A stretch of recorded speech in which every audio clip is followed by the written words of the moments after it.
Hi hello friends, എല്ലാ കൂട്ടുകാർക്കും നമ്മുടെ അഡ്വക്കേറ്റ് അഞ്ജലി സീരിയലിന്റെ ഇനി വരാൻ പോകുന്ന ആഴ്ചയിലെ നല്ലൊരു കഥാ റിവ്യൂയിലേക്ക് തന്നെ സ്വാഗതം കേട്ടോ. ചാനൽ ആദ്യമായിട്ടാണ് കാണുന്നുണ്ടെങ്കിൽ ഒന്ന് സബ്സ്ക്രൈബ് ചെയ്ത് ലൈക്ക് ചെയ്ത് സപ്പോർട്ട് ചെയ്യാൻ വേണ്ടി മറക്കല്ലേ. അങ്ങനെ നമ്മൾ ഇനി കാണാൻ പോണത് വേറൊന്നുമല്ല, അർജുന്റെയും അതുപോലെ തന്നെ അഞ്ജലിയുടെ ജീവിതത്തിൽ വലിയൊരു മാറ്റമാണ് സംഭവിക്കാൻ വേണ്ടി പോണത് കേട്ടോ. അഞ്ജലി ഇനി നിൽക്കാൻ പോണതും നമ്മുടെ അർജുന്റെ വീട്ടിലാണ്, അതായത് ശംഖുചക്രത്തിലാണ്. അപ്പൊ ആ ഒരു റിവ്യൂ ആണ് പറയാൻ വേണ്ടി പോകുന്നത്. അങ്ങനെ അബി കേട്ട് വരുന്നുണ്ട് നമ്മുടെ അനുപമയും അതുപോലെ തന്നെ ഹരി വക്കീലും കൂടി സംസാരിക്കുന്നത്. പക്ഷെ ഇവരെന്താണ് സംസാരിക്കുന്നതെന്ന് അബി ശരിക്കും കേട്ടില്ല കേട്ടോ.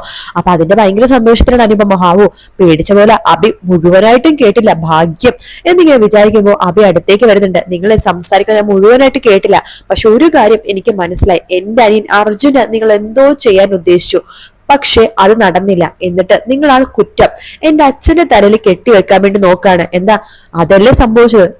അബി എന്തൊക്കെയാ പറയണത്? അങ്ങനെയൊന്നുമല്ല, ഇതൊക്കെ അബിയുടെ തെറ്റിദ്ധാരണയാ. ഞങ്ങൾ എന്തിനാണ് അർജുന ഇല്ലാതാക്കാൻ നോക്കണത്? അതിന്റെ ആവശ്യമൊന്നുമില്ല.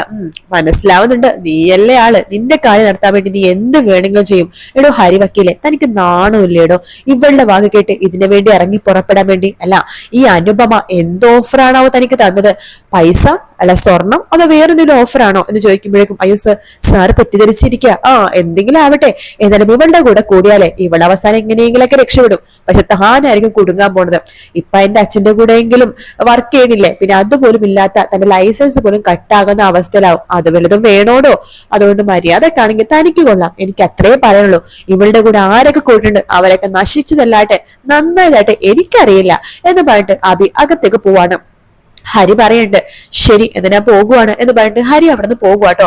ശേഷം പതുങ്ങി നിന്നിട്ട് നമ്മുടെ കുറുപ്പിന്റെ മൊബൈലിലേക്ക് വിളിക്കാണ് ഹരി. വേറൊരു നമ്പറിൽ നിന്നാണ് വിളിക്കുന്നത് കേട്ടോ. അപ്പൊ കുറുപ്പ് ഒരുപാട് രാത്രിയാണ് വിളിക്കുന്നത്. അപ്പൊ കുറുപ്പ് ഫോൺ എടുക്കുന്നുണ്ട്. അപ്പൊ ഇങ്ങനെ ചോദിക്കണ്ട, ഹലോ ആരാ ഇത്? ഹലോ സാറേ, ഞാൻ ആരാണെന്നും പറയണമെന്നില്ല, പക്ഷെ സാറിന്റെ കുടുംബത്തെ ഒരു ബാധിക്കാൻ പോകുന്ന ഒരു കാര്യത്തെ കുറിച്ച് സംസാരിക്കാനാണ് ഞാൻ വിളിക്കണത്. എന്റെ കുടുംബത്തെ ബാധിക്കുന്ന കാര്യമോ? അത് പറയാൻ താൻ ആരാടോ? സർ ഞാൻ പറയില്ലേ, ഞാൻ പറഞ്ഞത് സാർ മുഴുവനായിട്ട് കേൾക്കാം. സാറിന്റെ മകളല്ലേ കാവ്യ? കാവ്യയുടെ വിവാഹം ആ രാഘവനുടെ രണ്ടാമത്തെ മകൻ അർജുൻ രാഘവായിട്ട് നടത്താൻ വേണ്ടി ഇരുന്നതല്ലേ? എന്നിട്ട് അത് മുടങ്ങിപ്പോയില്ലേ സർ? സാർ ആ കഥ മുഴുവനും അറിയണം. ആ അർജുനെ ഒരിക്കലും സാറിന്റെ മകളെ വിവാഹം കഴിക്കാൻ വേണ്ടി പോകുന്നില്ല. അവളുടെ മനസ്സില് അവളാ ആ അഡ്വക്കേറ്റ് അഞ്ജലി. അവര് മുടിന്റെ പ്രണയത്തിലാണ്. അത് മാത്രല്ല അവരുടെ രഹസ്യ വിവാഹം കഴിഞ്ഞു എന്നും കേൾക്കുന്നുണ്ട്. What nonsense you are talking? ഒരിക്കലുമില്ല. നിങ്ങൾ ആരാ? നിങ്ങൾ എന്തിനാ ഇങ്ങനെയൊക്കെ പറയണത്? ഈ നമ്പർ ഞാൻ കണ്ടുപിടിച്ചിട്ടില്ലേ, നിങ്ങൾ അവിടെ വന്നിട്ട് ഞാൻ അടിക്കും എന്ന് പറയുമ്പോ സാർ അത് ഞാൻ പറഞ്ഞത് സത്യമാണോ അല്ലയോ എന്ന് ഒന്ന് അന്വേഷിക്കേ, അതിനുശേഷം മതി എന്നെ കണ്ടുപിടിക്കലും എന്നെ കൊല്ലാൻ വരില്ലക്ക. ഞാൻ പറഞ്ഞത് സത്യം തന്നെയാണ്, സൂക്ഷിച്ച സാറിന് കൊള്ളാം എന്ന് പറഞ്ഞിട്ട് നമ്മുടെ ഹരി ഫോം വെക്കാണ്. എന്നിട്ട് മനസ്സിൽ വിചാരിക്കേണ്ട ഇനിയെല്ലാം അയാളെ നോക്കിക്കോളും. ആ അർജുനും അഞ്ജലിയും ഒരിക്കലും സന്തോഷത്തോടെ ജീവിക്കാൻ സമ്മതിക്കില്ല ഞാൻ. നല്ലൊരു വിവാഹരചന കയ്യിലേക്ക് വന്നത് നിരഞ്ജനയുടെ, അത് തട്ടിപ്പോയതിന്റെ ദേഷ്യമാണ് ഹരി കേട്ടോ.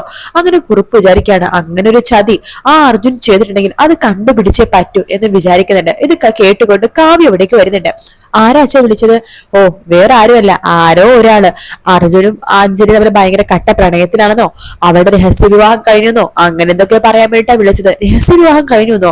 അച്ഛ അതൊരു നിസ്സാരമായിട്ട് അച്ഛൻ തള്ളിക്കളയരുത്. ഇത് നമ്മൾ ഒരാൾ വിളിച്ച് പറയണമെന്നുണ്ടെങ്കിൽ അതിലെന്തെങ്കിലുമൊക്കെ സത്യം ഉണ്ടാവച്ച അത് നമ്മൾ കണ്ടുപിടിച്ച് മതിയാവോ? ഞാൻ ഇപ്പൊ തന്നെ അത് കണ്ടുപിടിക്കാൻ വേണ്ടി പോവാ. ഈ പാതിരാത്രിയോ നാളെ രാവിലെ ആവട്ടെ, ഞാനും കൂടി നിന്റെ കൂടെ വരുന്നുണ്ട്. നാളെ രാവിലെ നമുക്ക് എന്താ ചെയ്യാം എന്ന് പറയാണ് നമ്മുടെ കുറിപ്പ് കാവ്യ എടുത്തിട്ടോ. അതേസമയം അർജുനും അഞ്ജലിയും കൂടി അർജുൻ വീണ്ടും അമ്മായിയുടെ വീട്ടിലേക്ക് വരുവാണ്. അപ്പൊ അഞ്ജലി ചോദിക്കേണ്ട, രാജു ഇത്ര നേരം എവിടെയായിരുന്നു ചോദിക്കാണ്. അമ്മാടിയും ചോദിക്കാണ്, അതേടാ നീ ഇത്ര നേരം എവിടെയായിരുന്നു? എത്ര പ്രാവശ്യം ഞങ്ങൾ നിന്റെ മൊബൈലിൽ ട്രൈ ചെയ്തു, നീ എന്താ ഫോൺ എടുക്കാതിരുന്നത്? എടാ ഒന്നും പറയണ്ട, ഞാൻ വരുന്ന വഴിക്ക് കുറച്ച് ഗുണ്ടകൾ ചേർന്ന് എന്നെ ആക്രമിക്കാൻ വേണ്ടി ശ്രമിച്ചു. ഗുണ്ടകളോ? അതെ, അവരുടെ ഇടയിൽ നിന്ന് ഞാൻ തലനാഴക്കാണ് ഞാൻ രക്ഷപ്പെട്ടത്. ഇപ്പൊ ഓടി വരുന്നത്, ഇപ്പോഴാ എന്റെ കയ്യിൽ ഫോൺ കിട്ടിയത്. അപ്പോ ഇങ്ങോട്ടേക്ക് ഓടി വരുമായിരുന്നു ഞാൻ. അപ്പോ അഞ്ജലി പറഞ്ഞു, ഇപ്പൊ എന്തെങ്കിലും ആവട്ടെ, നമുക്ക് എത്രയും പെട്ടെന്ന് ഇവിടുന്ന് പോകണം, രാജുവിന്റെ വീട്ടിലേക്ക് പോകണം. എടോ അത് നാളെ രാവിലെ പോയാൽ പോരെ? പറ്റില്ല, ഇപ്പൊ തന്നെ പോണം എന്ന് പറയണം. അപ്പൊ അമ്പാടി പറയണ്ട, അഞ്ജലി ഇനിയിപ്പോ രാവിലെ ആവട്ടെ, സമയം ഇത്ര ഇരുട്ടിയില്ലേ, അതൊന്നും കുഴപ്പമില്ല. രാജു ഇവിടുന്ന് അടുത്ത് തന്നെയല്ലേ രാജുവിന്റെ വീട്? മുമ്പ് അങ്ങനെ പറഞ്ഞിട്ടുണ്ടല്ലോ, അമ്പാടിയുടെ വീട് അടുത്ത് തന്നെയാണ് രാജുവിന്റെ വീടെന്ന്. അതുകൊണ്ട് എന്തായാലും രാജു വരണം, നമുക്ക് എന്തായാലും രാജുവിന് വീട്ടിലേക്ക് പോവാം. അവര് നമ്മളെ കേട്ടിട്ടില്ലെങ്കിൽ വേണ്ട, നമുക്കൊരു വാടക വീട് എടുത്തിട്ടാണെങ്കിലും മാറാം. പക്ഷെ ഇപ്പൊ ഈ നിമിഷം രാജീവ് എന്നെയും കൂട്ടിക്കൊണ്ട് രാജുവിന്റെ വീട്ടിൽ പോകണം എന്ന് പറഞ്ഞ് വാശി പിടിക്കാണ് അഞ്ജലി കേട്ടോ. അങ്ങനെ നമ്മുടെ അഞ്ജലിയും അർജുനും കൂടി ആ പാതിരാത്രി തന്നെ അവിടുന്ന് പുറപ്പെടുവാണ്. നമ്മുടെ അർജുന്റെ വീട്ടിലേക്ക് കുറച്ചു ദൂരം യാത്ര ചെയ്ത് കഴിയുമ്പോഴേക്കും അർജുൻ വണ്ടി നിർത്തുവാട്ടോ. എന്താ ഇവിടെയാണോ രാജീവിന്റെ വീട്? അല്ല, താനൊന്ന് ഇറങ്ങിക്ക്. എന്തിന്? ഇറങ്ങ്, എനിക്ക് തന്നോട് 2 കാര്യങ്ങൾ സംസാരിക്കാനുണ്ട്. അങ്ങനെ നമ്മുടെ അഞ്ജലി പുറത്തേക്ക് ഇറങ്ങുമ്പോഴേക്കും അർജുൻ പറയുന്നുണ്ട്, എടോ ഇപ്പൊ തന്നെ വീട്ടിലേക്ക് പോണോ? ഞാൻ ആദ്യം ഒന്ന് പോയി സംസാരിച്ചിട്ട് തന്നെയും കൂട്ടിക്കൊണ്ട് പോയാ പോരെ? അഞ്ജലി സമ്മതിക്കുന്നേയില്ല. പറ്റില്ല, എനിക്ക് ഇപ്പൊ തന്നെ രാജീവിന്റെ വീട്ടിലേക്ക് വരണം. രാജീവ് എന്തൊക്കെ പറഞ്ഞിട്ടാണെങ്കിലും ശരി, എനിക്ക് ഇപ്പൊ തന്നെ രാജീവിന്റെ വീട്ടിലേക്ക് വരണം, സംസാരിക്കണം. രാജീവ് ഇതിനെ എതിർത്തിട്ട് ഒരു കാര്യമില്ല. അഥവാ രാജീവിന്റെ വീട്ടിലേക്ക് എന്നെ കൊണ്ടുപോകുന്നില്ല എന്നാണെന്നുണ്ടെങ്കിൽ ശരി, രാജീവ് എന്നെ കൊണ്ടുപോകണ്ട. പക്ഷെ ഒരേ ഒരു കാര്യം രാജീവ് ആലോചിച്ചോ, ഇന്ന് രാജീവിന്റെ വീട്ടിലേക്ക് എനിക്ക് പോവാൻ പറ്റില്ലെങ്കിൽ ഞാനും രാജീവും ഈ നിമിഷം ഇവിടെ വെച്ച് പിരിയാണ്. എടോ താൻ എന്തൊക്കെയാണ് പറയണത്? അതെ, ഞാൻ പറഞ്ഞത് കാര്യത്തിൽ തന്നെയാണ്. രാജീവിന്റെ വീട്ടിൽ എന്നെ കൊണ്ടുപോകാൻ പറ്റുന്നെങ്കിൽ വേണ്ട, ഞാനിനി നിർബന്ധിക്കണമൊന്നുമില്ല. പക്ഷെ ഒരു കാര്യം ഞാൻ പറഞ്ഞല്ലോ, ഇനി ഒരിക്കലും അഞ്ജലിനെ അന്വേഷിച്ച് രാജീവ് വരണ്ട. രാജീവിനെ അന്വേഷിച്ച് അഞ്ജലി വരാൻ പോകുന്നില്ല. പിന്നെ എന്റെ ഒരു കാര്യത്തിലും രാജീവ് ഇടപെടാൻ നിൽക്കരുത്. രാജീവിന്റെ കാര്യത്തിൽ ഞാനും ഇടപെടില്ല. ഞാൻ ചത്താലും ജീവിച്ചാലും അന്വേഷിക്കാൻ രാജീവ് വരണ്ട എന്ന് പറഞ്ഞിട്ട് അഞ്ജലി അവിടെ നിന്ന് പാതിരാത്രി നടന്ന് മുൻപിലേക്ക് പോവാട്ട് അർജുനായിട്ട് പിണങ്ങിയിട്ട്. അപ്പൊ അർജുന പെട്ടെന്ന് അഞ്ജലിന്റെ അടുത്തേക്ക് ഓടി പോകാണോ. താനിങ്ങനെ പിണങ്ങല്ലേ, ഞാൻ പറയണത് താനൊന്ന് കേക്ക്. വേണ്ട, രാജീവ് ഒന്നും പറയണ്ട. ശരി, തനിക്കിപ്പോ എന്താ വേണ്ടത്? എന്റെ വീട്ടിലേക്ക് പോണം, അത്രയല്ലേ ഉള്ളൂ. പക്ഷെ താൻ എനിക്കൊരു വാക്ക് തരണം. എന്ത് വാക്ക്? വീട്ടിലെ പല പ്രശ്നങ്ങളുണ്ടാവും, ചിലപ്പോൾ താൻ അറിയാൻ പാടാത്ത പല കാര്യങ്ങളും അറിഞ്ഞെന്നും വരും. പക്ഷെ ഒരിക്കലും താൻ എന്റെ സ്നേഹത്തെ വെറുതെ തെറ്റിദ്ധരിക്കരുത്. താൻ എന്റെ കൂടെ തന്നെ നിൽക്കണം. ശരി, ഞാൻ രാജുവിന്റെ കൂടെ തന്നെ നിൽക്കാം എന്ന് പറഞ്ഞ് അഞ്ജലി വാക്ക് കൊടുക്കുകയാണ്. അങ്ങനെ അർജുൻ ഇനി എന്തുള്ള സംഭവിക്കട്ടെ, എന്തായാലും വീട്ടിൽ കൊണ്ടുപോയില്ലെങ്കിൽ അഞ്ജലി തന്നെ ഉപേക്ഷിക്കും. വീട്ടിൽ കൊണ്ടുപോയി കഴിഞ്ഞാൽ കാര്യങ്ങളൊക്കെ മനസ്സിലാക്കിയാലും അഞ്ജലി ഉപേക്ഷിക്കും. അതുകൊണ്ട് തന്നെ സത്യങ്ങളൊക്കെ തുറന്നു പറയാൻ വേണ്ടി തന്നെ നമ്മുടെ അർജുൻ അഞ്ജലിനെ കൂട്ടിക്കൊണ്ട് നേരെ ശംഖുചക്രത്തിലേക്ക് പോവാട്ടോ. ശംഖുചക്രത്തിൽ എത്ര അഞ്ജലി ആകെ ഷോക്കായി പോവാണ്. കാരണം അത് ശംഖുചക്രം അഞ്ജലിക്ക് അറിയാലോ. അഞ്ജലി ഇതെന്താ ഈ വീട്ടിലൊക്കെ കൊണ്ടുവന്നെന്ന് ചോദിക്കുമ്പോ, എടോ ഇതാണ് എന്റെ വീട് എന്ന് പറയാണ്. അത് കേട്ട് അഞ്ജലിക്ക് ആകെ ഷോക്ക് ആവാട്ടോ. രാജീവിന്റെ വീട് ഇതാണെന്നോ? ഇതാ രാഘവനുണ്ണിയുടെ വീടാണ്, എനിക്കറിയാം.